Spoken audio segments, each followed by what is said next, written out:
لأهله. وقال أيضا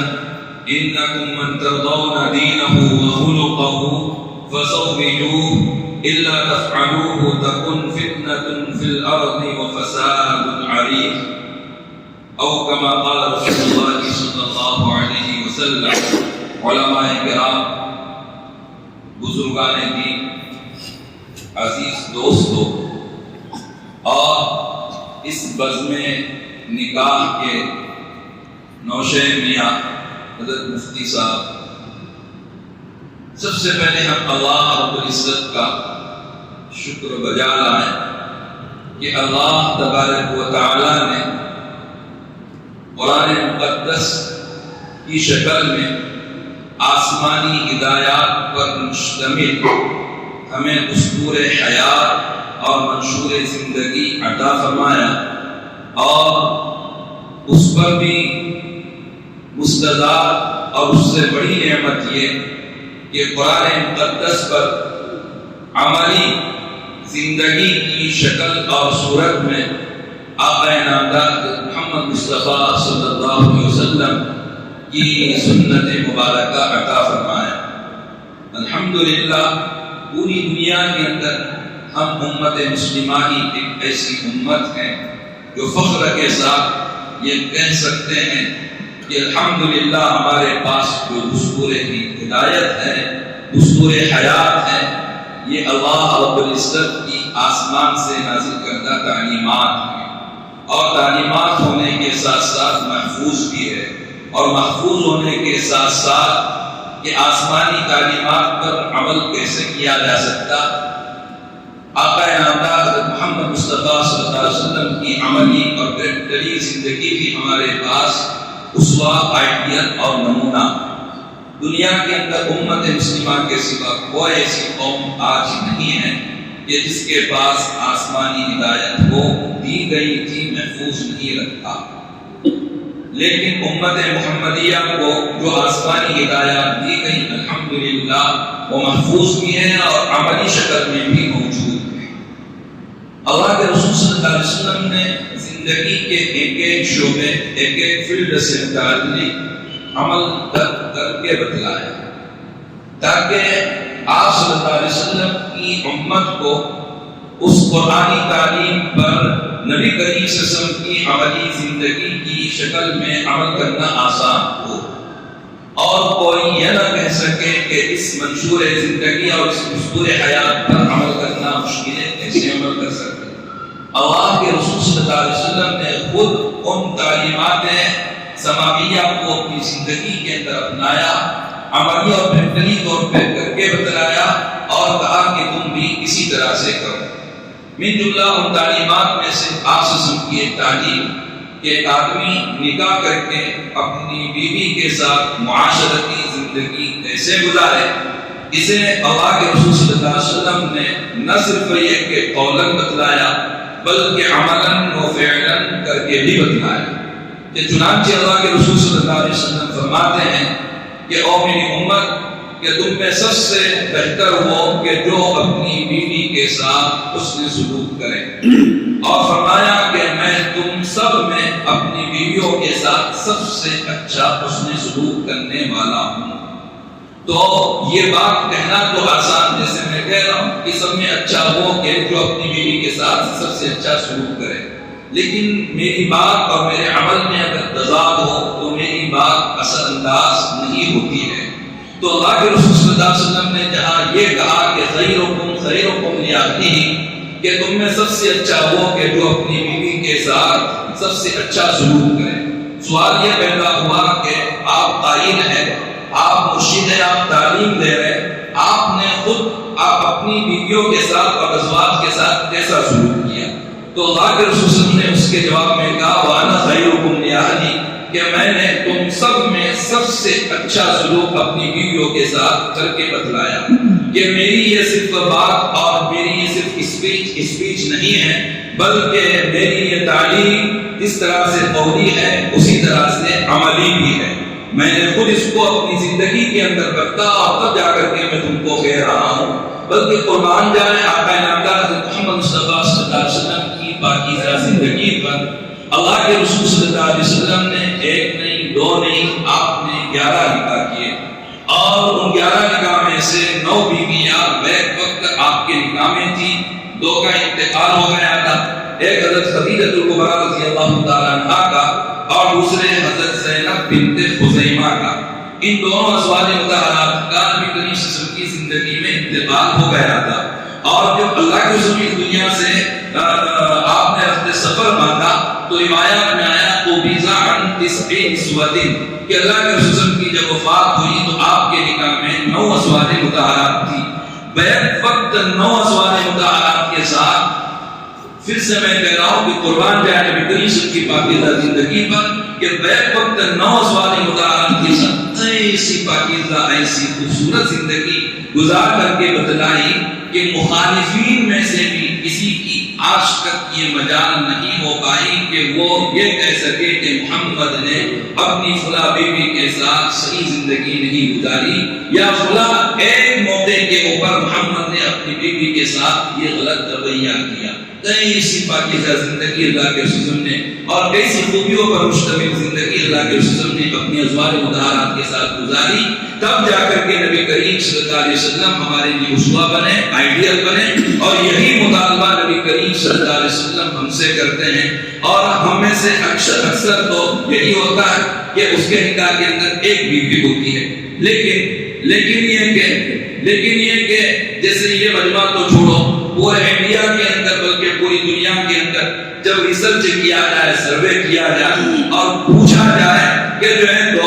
ہر بیوی سے پوچھا جائے کہ تیرے شوہر کا تیرے ساتھ رویہ کیسا ہوتا ہے، تو 99%، چاہے میں زیادہ بول رہا ہوں لیکن یہ کہ یہاں تک عدد پہنچے گا، 99 یا 90% تو خواتین کو ملے گی کہ جو اپنے شوہروں کی شکایت کرتی نظر آئے گی۔ اور یہ بات نبی کریم صلی اللہ علیہ وسلم نے فرمایا بھی کہ ان کی طبیعتوں کے اندر ایک تو ناشکری ہوتی بھی ہے، اور دوسرا جو ہے وہ شوہروں کے احسانات کو احسان نہیں مانتی ہے، تو اس کا بھی دخل ہے، اور وہ جو ہے تو شوہروں کی بد اخلاقی کا بھی اور ان کی زیادتی کا بھی اثر ہوتا ہے، جس کی بنا پر وہ ضرور اپنے شوہر کی شکایت کرے گی۔ لیکن 9 ازواج مطہرات بیک وقت نبی کریم صلی اللہ علیہ وسلم کے نکاح کے اندر ہیں۔ نبی کریم صلی اللہ علیہ وسلم کی ازواج مطہرات میں سے کسی نے بھی کسی بھی موقع پر یہ نہیں کہا کہ اس معاملے میں نبی کریم صلی اللہ علیہ وسلم کا میلان فلاں خاتون کی طرف زیادہ، اور اس میں جو ہے تو نعوذ باللہ حق تلفی کی گئی۔ ایسی پاکیزہ زندگی اللہ رسول نے اپنے ازواج کے ساتھ گزاری، اور اسی طرح کی زندگی گویا کہ آپ کہہ رہے ہیں کہ جب میں 9 ازواج کے ساتھ میں ایک پاکیزہ اور مبارک زندگی گزار سکتا ہوں، تو تم تو ایک زوجہ کے ساتھ کیا اس طرح کی زندگی نہیں گزار سکتے کہ جس کی بنا پر اسلامی معاشرہ دنیا کے لوگوں کے لیے آئیڈیل بن جائے اور نمونہ بن جائے؟ بلکہ میں آپ کو ایک جملہ کہہ رہا ہوں، آپ اس کو سمجھنا اور اس کو جو ہے تو آپ سوچنے کی کوشش کرنا کہ آج اگر امت مسلمہ اپنی بیویوں کے ساتھ صرف معاشرتی زندگی نبی کریم صلی اللہ علیہ وسلم کی معاشرتی زندگی کی طرح سے کرتے ہیں تو یہ اسلام کی تبلیغ کے لیے کافی ہو جائے گا کہ کفار اور مشرکین یہ دیکھیں گے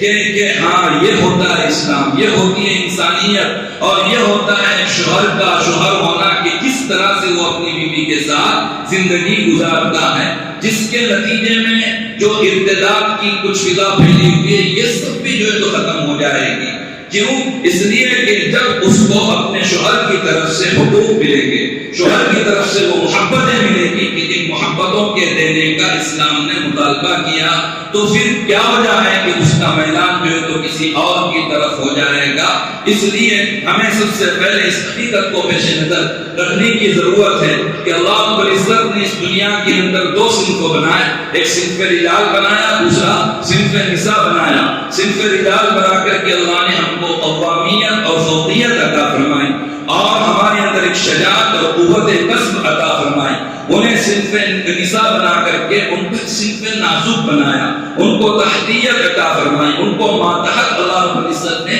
بنایا۔ اب اگر میں اپنی قوت کا غلط فائدہ اٹھا کر کے ایک صنف نازک پر اگر میں ظلم کرنے والا بن جاؤں، اس کے حقوق کی حق تلفی کرنے والا بن جاؤں، تو یہ میری شان رجولیت کے خلاف ہے، اور یہ میرے قوت مردمی کے خلاف ہیں۔ اور چاہے آج جو ہے تو میں اس کے حقوق کو طلب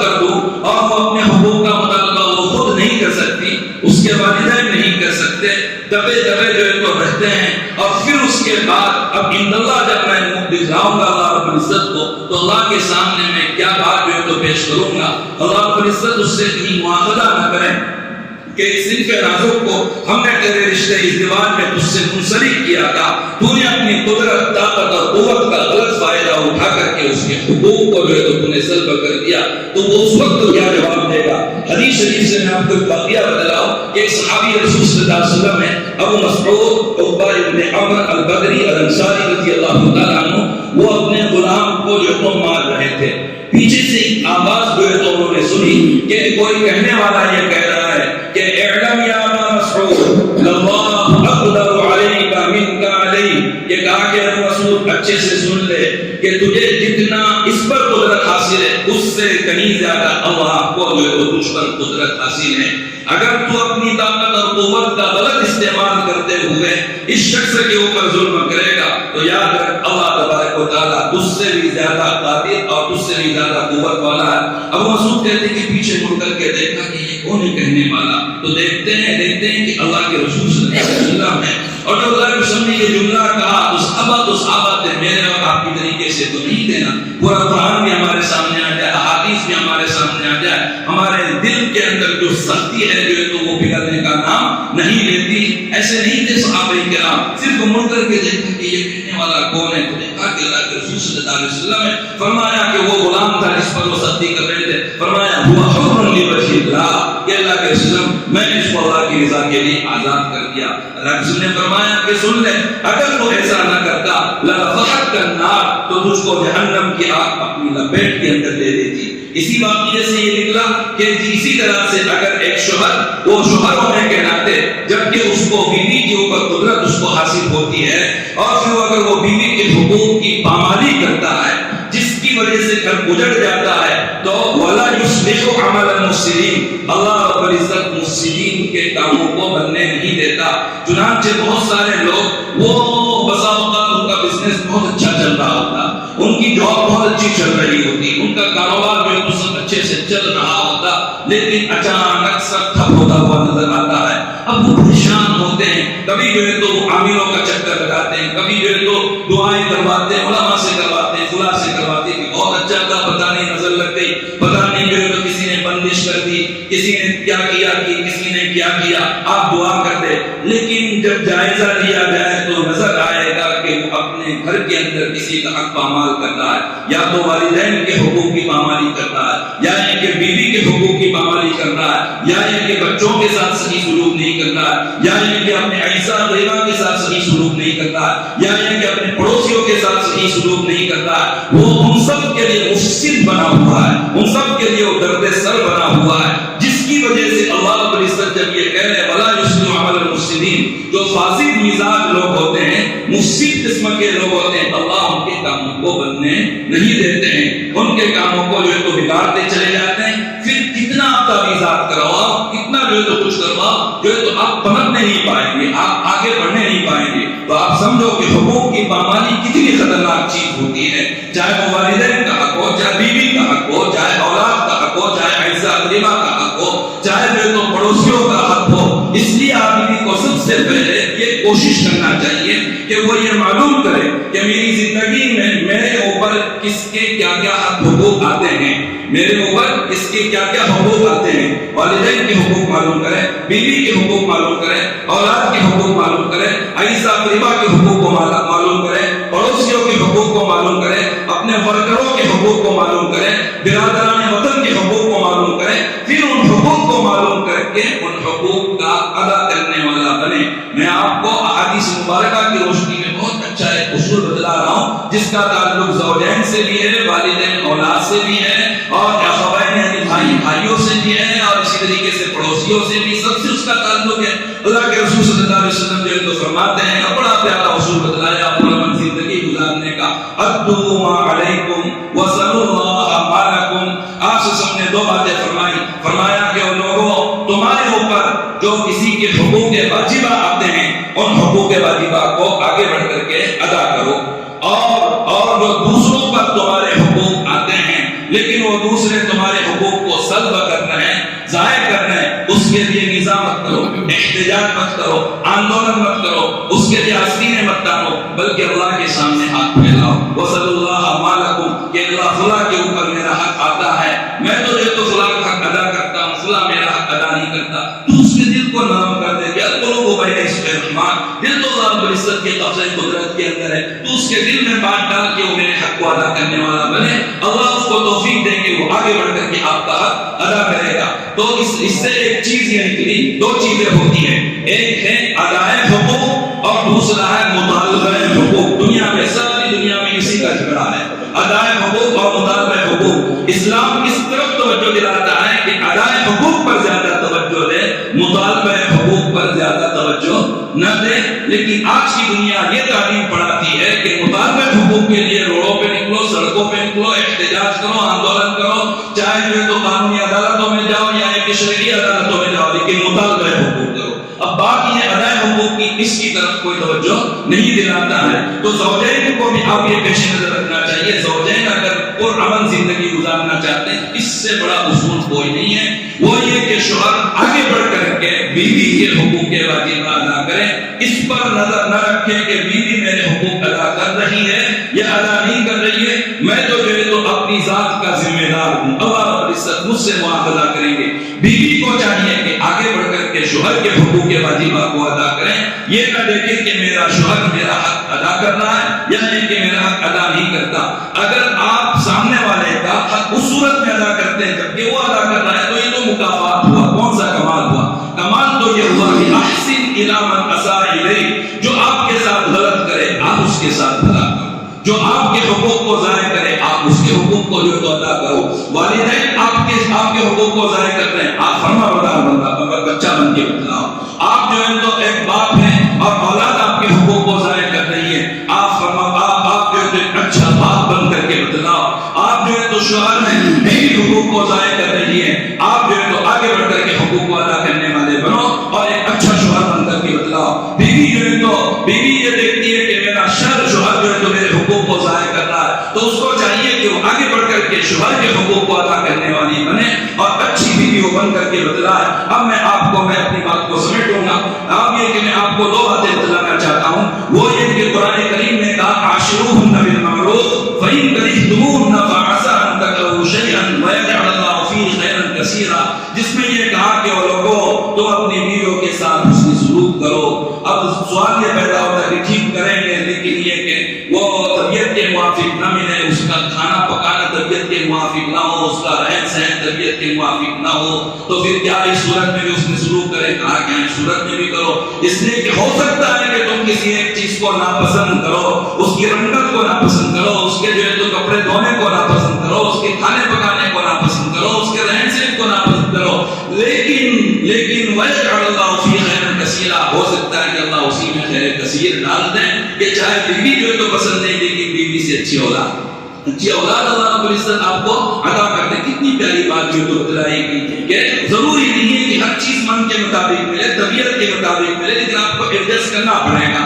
اور اس کے لیے صبر کرنا پڑے گا۔ اور حدیث شریف کے اندر آیا اور ابو داؤد شریف کی روایت ہے، ما اعطی احد اوسع عطاء من الصبر او کما قال رسول اللہ صلی اللہ علیہ وسلم، کہ رسول فرماتے ہیں کہ صبر سے وسیع تر اور بڑا کوئی عطیہ نہیں ہے۔ دنیا کے اندر لوگ الگ الگ عطیہ چاہتے ہیں، اللہ سے کیا کیا مانگتے ہیں، لیکن اللہ سے کیا کہہ رہے ہیں کہ صبر سے وسیع تر عطیہ کوئی نہیں ہے۔ جس کو صبر یعنی کہ برداشت کرنے کا مادہ جس کو مل گیا، اس کو سب سے بڑی نعمت اس کو مل گئی۔ اب میاں بیوی کی جو زندگی ہوتی ہے ہفتہ دو ہفتے کی تو نہیں ہوتی ہے نا۔ آیت خطبہ نکاح میں آیت پڑھی جائے گی، وَلَا تَمُوتُنَّ إِلَّا وَأَنْتُمْ مُسْلِمُونَ، اس کا پیغام یہ ہے کہ جس طرح سے مرتے دم تک تم اسلام پر رہنا، مرتے دم تک اسلام کو مت چھوڑنا، اسی طریقے سے خطبہ نکاح میں آیت پڑھوا کر کے جو یہ مطالبہ کیا جا رہا ہے کہ مرتے دم تک اس رشتے ازدواج سے منسلک رہنا، اس رشتے ازدواج کو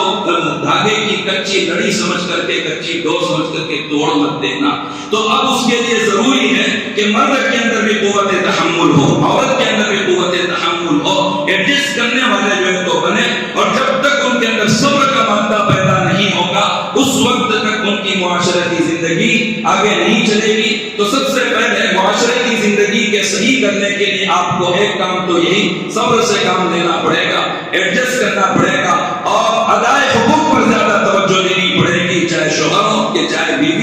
مطالبہ حقوق سے زیادہ، ادائے حقوق پر زیادہ توجہ دینا پڑے گی، مطالبہ حقوق سے زیادہ۔ اور دوسری ایک خاص بات بتا کر کے میں اپنی بات ختم کر رہا ہوں، جس کی طرف عام لوگ جو ہے تو توجہ نہیں دیتے ہیں، لیکن الحمدللہ اس حدیث کو جو کہ بخاری شریف پڑھانے کا شرف حاصل ہے، اس کے اندر جب ہم کتاب و نکاح کو پڑھتے ہیں تو سر ڈھونڈتے رہ جاتے ہیں کہ حضرت امام بخاری نے کیسی دقیق باتوں کی طرف توجہ دلائی۔ حضرت امام صاحب نے جو ہے تو وہاں پر ایک باب قائم کیا، باب موعظۃ الرجل ابنتہ لحال زوجہا۔ اس میں حضرت امام صاحب نے جو بات بتلائی، میں آپ کو جو ہے تو دونوں طرف کی بات جو ہے تو بتلانا چاہتا ہوں کہ ایک تو یہ کہ میاں بیوی اپنی زندگی کو خوبصورت بنائیں، لیکن دوسرا اس سے زیادہ ایک چیز ضروری ہوتی ہے، وہ یہ کہ بیوی کے میکے والے ان کی زندگی کو خوبصورت بنائیں، شوہر کے جو ہے تو خاندان والے اس گھر کو جو ہے تو خوبصورت بنائیں۔ چنانچہ اس کے لیے حضرت امام بخاری نے یہ باب قائم کیا کہ باب موعظۃ الرجل ابنتہ لحال زوجہا، کہ ایک باپ کا فریضہ ہوتا ہے کہ بیٹی کا جب نکاح کرائے تو نکاح کرانے پر جو ہے تو اس کو اپنے شوہر کی حالت سمجھائے، اس کی معاشی کنڈیشن اس کو سمجھائے، اور اس کو کہے کہ بیٹا دیکھ کہ تیرے شوہر کی معاشی حالت اس طرح سے، تو اس کو پریشان مت کرنا۔ اس کے تحت حضرت امام بخاری نے بہت اچھی دلیل ذکر فرمائی کہ ازواج مطہرات میں عورتوں کی طبیعت میں ہوتا ہے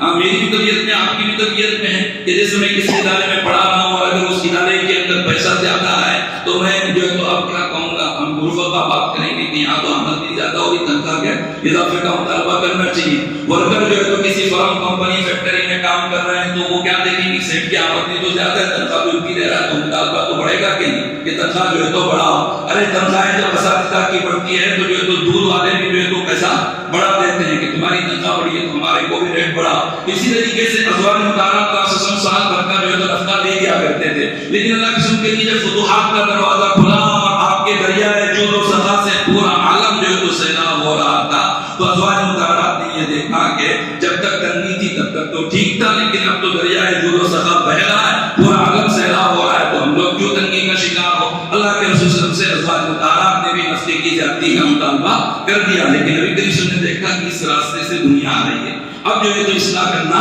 ضروری سمجھا، تو اللہ کے رسول نے قسم کھا دی کہ 1 مہینے تک کہ تمہارے پاس نہیں آؤں گا، اور ایلا آپ صلی اللہ علیہ وسلم نے کر دیا۔ علماء اس کو سمجھتے ہیں یہ الہ لغوی ہے، یہ الہ شرعی نہیں ہے۔ اور پھر جو ہے تو حضرت عائشہ کی حجرے کے اوپر ایک غرفہ تھا، بالا خانہ تھا، اس کے اوپر 1 مہینے تک آپ بیٹھے رہے۔ حضرت عمر بن خطاب کو معلوم ہوا کہ ایسا ایسا معاملہ ہوا، حضرت عمر کو اس سے پہلے بھنک پڑ گئی تھی کہ ایسا ایسا ہوگا، تو حضرت عمر پہلے ہی اپنی بیٹی حفصہ کے پاس آئے تھے، حفصہ بنت عمر رضی اللہ تعالیٰ عنہ، اور یہ کہا تھا کہ بیٹا دیکھنا اللہ سے کو پریشان مت کرنا، ناراض مت کرنا، اور جو ہے تو نصیحت کرتے ہوئے چند باتیں جو ہے تو کہی تھی، اس کو اصل مجھ کو آپ کو بتلانا ہے کہ تو اللہ سے لا تستکثری، زیادہ مطالبہ مت کریو۔ اور دوسری بات خاص طور پر کہی تھی، سلیمی ما بدا لکی و سلیمی ما شئتی، تجھے جو چاہیے نا، تیرا باپ زندہ ہے، تو جو ہے تو مجھ سے مانگیو، لیکن تیرے شوہر کو جو ہے تو پریشان مت کرنا، نفس کو تو پریشان مت کرنا۔ دیکھیے ایک جو ہے تو باپ اپنی بیٹی کو نصیحت کرتا ہے اور اس کو سمجھا رہا ہے کہ اللہ کے رسول صلی اللہ علیہ وسلم سے لا تسألی ما لیس عنده، کہ اللہ کے رسول سے ایسا مت مانگا کرنا جو اللہ کے رسول کے پاس نہیں، کیونکہ اللہ کے رسول کے پاس آتا تھا لیکن آپ رکھتے نہیں، آپ جو ہے تو آپ گزرنے سے پہلے اس کو جو ہے تو تقسیم کر دیا کرتے تھے۔ یہ سمجھایا تھا حضرت عمر نے، لیکن یہ کہ جتنی بات عورتوں کو سمجھ میں نہیں آتی ہے، آخر کار جنہوں نے جو ہے تو رفتے کا زیادہ مطالبہ کیا، اس کی فہرست میں حضرت حفصہ بھی کھڑی ہو گئی۔ اللہ رسول کو پسند نہیں آیا، اللہ رسول نے ان کی اصلاح کرنا چاہا کہ دنیا کی محبت دل میں نہ بیٹھ جائے، اس لیے علیحدگی اختیار کر دی 1 مہینے تک کے۔ پھر اس کے بعد جب حضرت عمر کو یہ بات معلوم پڑی کہ ایسا ایسا ہوا، تو حضرت عمر جو ہے سب سے پہلے اپنی بیٹی کے پاس آئے اور کہا کہ میں نے تجھے نہیں سمجھایا تھا اور یہ نہیں کہا تھا کہ ایسا ایسا ہو سکتا ہے، لیکن تو نے مانا نہیں، اب جو ہے تو اپنا سر پھوڑ۔ پھر اس کے بعد اللہ رسول کے پاس گئے، اللہ رسول کو جو تو راضی کیا وغیرہ پورا جو تو دیا ہے، لیکن اس سے کیا بات نکلی کہ عمر اپنی بیٹی کو جو ہے تو سمجھا رہا ہے کہ تو اپنے شوہر کی معاشی کنڈیشن کو سمجھ اور اس کے اعتبار سے زندگی کو ایڈجسٹ کر۔ اس کے اندر جو ہے تو باپوں کے لیے ایک بہت بڑا سبق ہے کہ بچی کا نکاح کر کے دینے کے بعد یہ نہ کہیں کہ بیٹا کچھ بھی اگر خلاف طبیعت کا نظر آئے تو مجھے فون کر دے، اس سے زیادہ جو ہے تو وہ بھائی جو خود جو ہے تو اپنی معاشی زندگی صحیح نہیں کرتے ہیں، وہ جو ہے تو بسا اوقات اپنی بہن کو کہہ دیتے ہیں کہ کچھ بھی معاملہ کو فون میں حاضر ہو جاؤں گا. اب جو ہے تو وہ آئی ہفتہ دو ہفتہ تین ہفتہ جو ہے تو آئی، پھر اس کے بعد جو ہے تو خود اسی بھائی کی بیوی یعنی کہ اس کی بھاوت اس کو کہتی کہ ارے تم وہاں پر سسرال میں صحیح نہیں رہ پائی تو یہاں پر کیا رہی ہے، اس کو تانا دیتی ہے. اب وہ بیچاری وہاں کی رہی کہ یہاں کی رہی، یعنی کہ کہیں اس کی زندگی جو ہے تو تباہ ہو جاتی ہے. اس کے اندر باپ کو بھائی کو بہت بڑا سبق ہے کہ وہ جو ہے تو اپنی بیٹی کو اور بہن کو اس کو تلقین کیا کرے کہ وہ تیری زندگی ہے، تجھے ایڈجسٹ کرنا ہے اور اس کو جو ہے تو اس زندگی کو زندگی بنا کر کے تجھ کو زندگی گزارنا ہے. یہ ایک باپ کا کام ہے بیٹی سے متعلق. اور جو ہے تو بیٹے کا نکاح باپ کرا رہا ہے، اس کے لیے تعلیم سیرت کے اندر احادیث کے اندر الحمدللہ ہمارے لیے تعلیمات ہیں. ایک ایک جو ہے تو ہر ایک امر سے متعلق آپ کو مثالیں ملیں گی. چنانچہ ایک باپ نے بیٹے کا نکاح کر دیا، اب وہ اپنے بیٹے کے گھر کو کیسے بسائے، اس کو اجڑنے سے کیسے اس کو بچائے. اس کی نظیر یہ کہ ایک صحابی رسول صلی اللہ علیہ وسلم میں حضرت عمرو بن عاص فاتح مصر ہے، بڑے ذہین آدمی تھے. کہتے ہیں کہ اربعون من دہات العرب کے 4 صحابہ وہ عرب کے ذہین ترین صحابہ کرام میں سے تھے. اس میں سے ایک حضرت عمرو بن عاص تھے. عمرو بن عاص نے اپنے بیٹے کا نکاح عبداللہ بن عمرو، دونوں جو ہے تو باپ بیٹے صحابی ہیں، عبداللہ بن عمرو بن عاص کا نکاح کرا دیا. نکاح کرانے کے بعد عمرو بن عاص اپنی بہو کے پاس گئے اور بہو کے پاس جا کر کے کہا کہ بیٹا آپ نے میرے بیٹے کو کیسے پایا، تمہاری زندگی جو ہے تو کیسے گزر رہی ہے. وہ بہو اس نے ایک جواب دیا، اس جواب کو دیکھ کر کے آپ یہ سمجھنا کہ عبداللہ بن عمرو صحابہ کیسے تھے اور کیسی عظمت ان کی تھی. وہ کہنے لگی، اس نے شکایت نہیں کی لیکن دبے الفاظ میں ایک بات جو ہے اس نے کہی تھی. اس نے کہا کہ وہ تو بہت اچھے آدمی ہیں، وہ تو قائم اللیل ہے صائم النہار ہے،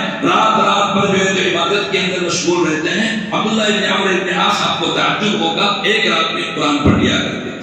آگے چل کر کے نبی کریم سے سب نے ان کو سمجھایا. رات بھر جو تو قیام لیل میں رہا کرتے تھے اور دن میں روزہ رکھ لیا کرتے تھے. پھر بیوی کا حق ادا کریں گے تو تعریف بھی پہلو، لیکن اس میں تھوڑی سی شکایت بھی تھی کہ وہ تو بہت اچھے آدمی ہیں، رات بھر قیام کرتے ہیں، دن بھر جو ہے تو روزہ رکھتے ہیں. لیکن عمرو بن عاص چونکہ ذہین تھے، وہ یہ نہیں سمجھے کہ یہ تعریف کر رہی ہے کہ جو یہ شکایت کر رہی ہے. فوراً گئے اللہ کے رسول کے پاس. اس سے بھی نکلا کہ اگر بیٹے کے امور پر توجہ رکھے، بیٹے سے کچھ غلط ہو رہا ہے تو بڑوں سے اس کی اصلاح کروائی جائے. چنانچہ جو ہے تو گئے اللہ کے رسول کے پاس. اللہ کے رسول سے کہا کہ اللہ کے رسول عبداللہ کا میں نے نکاح کرایا، نئی شادی ہے اور یہ رات پر جو ہے تو قیام کرتا ہے اور دن پر روزے رکھتا ہے، آپ ذرا سمجھائیے. اللہ کے رسول صلی اللہ علیہ وسلم نے ان کو بلوایا. یعنی کہ یہ خود کسی موقع پر اللہ کے رسول کے پاس گئے، کہا کہ مجھے ایسی خبر ملی، تو جو ہے تو رات بھر قرآن پڑھتا ہے. قرآن تو کہا کہ اللہ سنا پڑھتا ہوں. آپ نے کہا کہ قرآن جو تو نہیں پڑھنے کا، اتنا نہیں پڑھنے کا، مہینے میں ایک قرآن ختم کرو. رات میں یہ پارا جو ہے اوابین کے اندر نوافل کے اندر پڑھنا. یہ انہوں نے کہا کہ لفظ میرے اندر اور طاقت ہے وغیرہ وغیرہ. اب آگے تک یہ ہے کہ پھر ان کو کہا کہ آخر میں 3 دن کے اندر تجھے قرآن پورا کر سکتے، رات میں جب 10 پارے پڑھ سکتے، مکمل نہیں پڑھ سکتے. اور پھر ان کو سمجھایا کہ ان لزوجک علیک حقا، یہ اصل اس کا خودنانا تھا کہ تیری بیوی کا بھی تیرے اوپر حق ہوتا ہے، اس طرف بھی جو ہے تو توجہ دے. آج ہم عبادات میں تو مشغول نہیں ہوتے ہیں لیکن بازاروں میں مشغول ہو کر کے بیویوں کے حقوق کو عمل کرتے ہیں کہ نہیں. ہاں کہ خصوصاً ناظرین کے لوگ، میں آپ ہی کے درمیان بیٹھا اور ایک عرصے سے آنا بھی ہوتا ہے. رات میں 12-1 بجے تک وہ بیوی اکیلی گھر میں ہیں اور یہ 12-1 بجے تک جو ہے تو وہ اپنے دوستوں کے ساتھ ہیں. اس کی بھی اپنی چاہت ہوتی ہے، اس کی بھی اپنی محبت ہوتی ہے، لیکن یہ ہے کہ ہم کو جو ہے امور کی طرف توجہ نہیں دینا. تو اب یہاں پر اس سے کیا نکلا کہ ایک باپ نے اپنے بیٹے کی اصلاح کی بہو سے متعلق، اور اسی طریقے سے ایک باپ نے جو ہے تو اپنی بیٹی کو بھی سمجھایا داماد سے